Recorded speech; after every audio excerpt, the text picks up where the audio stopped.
A Victorian-era home that is more than 120 years old sits in the heart of Old Torrance. It became the home of the Higginbotham family in the year 2000.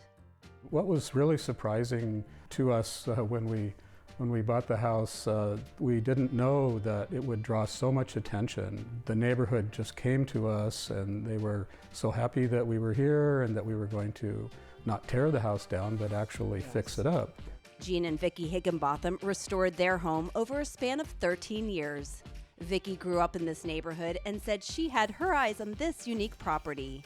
It looked literally like a miniature golf course when you'd go by, because there were just different things out in the front. The way they designed it, there was a fountain with gnomes on it and trolls, and it looked like it was just a different house that you'd drive down.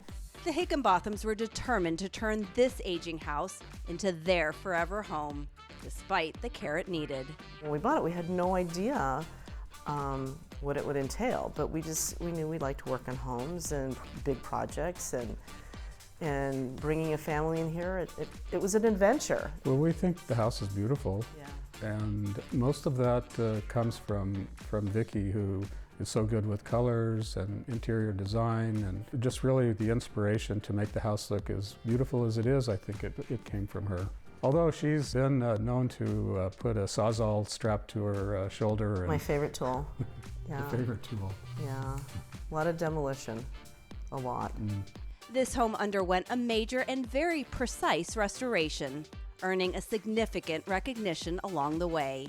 And with the city designating this as a landmark, it is a very important house, not just to us, but it's important to the community. It is. It's their house too. The Higginbotham home became the first historic landmark in Torrance. The house was originally built in 1900, more than 15 miles away at the current USC campus grounds. It relocated to the 2100 block of Arlington Avenue in 1934 and became the home of John McCall, the first Torrance city attorney. Well, we learned that there were a lot of people before us. They made their mark, just like we had made our mark. And as we were restoring this house, fixing the ceilings and the walls and trying to bring it back up, to the level that we want it, we found so many surprises.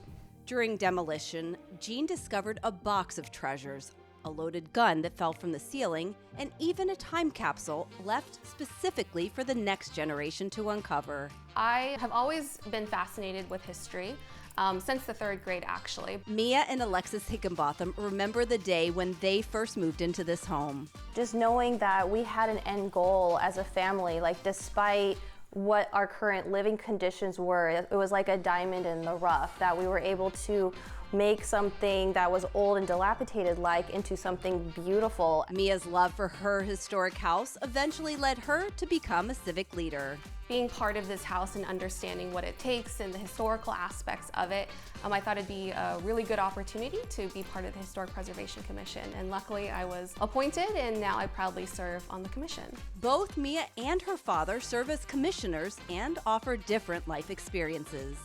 It's really great because we can bounce ideas off of each other, but we also both have our own independent ideas about historic preservation and the community. So I think I definitely lend a younger lens approach. I take the younger generation families moving in, and I can lend that experience to see what it's like for families who are trying to buy historic homes. There are so many other houses in Old Torrance, beautiful old houses.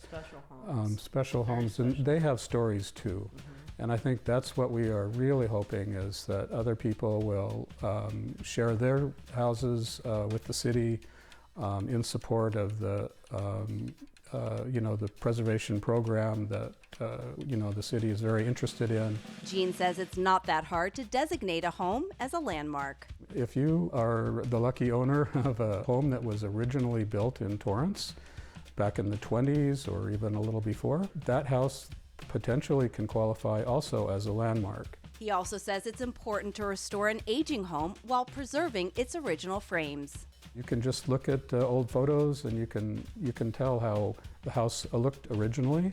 And if you're that inclined to make the house look original like we did with this, then that's what the city is hoping for, is bringing that originality back A plaque will soon be placed near this home's front door to indicate its historic significance. Since we are the first residential landmark in Torrance, we had to decide as a city, what does the plaque say? And we agreed with the city staff and the commissioners that this house would have a number on it. It's residential landmark number 1, and it also will have our name on it, the Higginbotham house. And we're just proud to have it the Higginbotham house.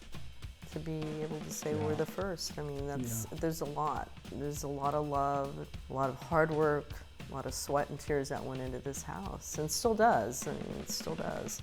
It's more than just us. It's the community pulling together, supporting the historic preservation program that the city has. And that's why, again, we think that our house won't be the only landmark. We know there's plenty out there. Mia echoes her father's comments, saying she hopes more families will take on the task of bringing more historic homes to its former glory.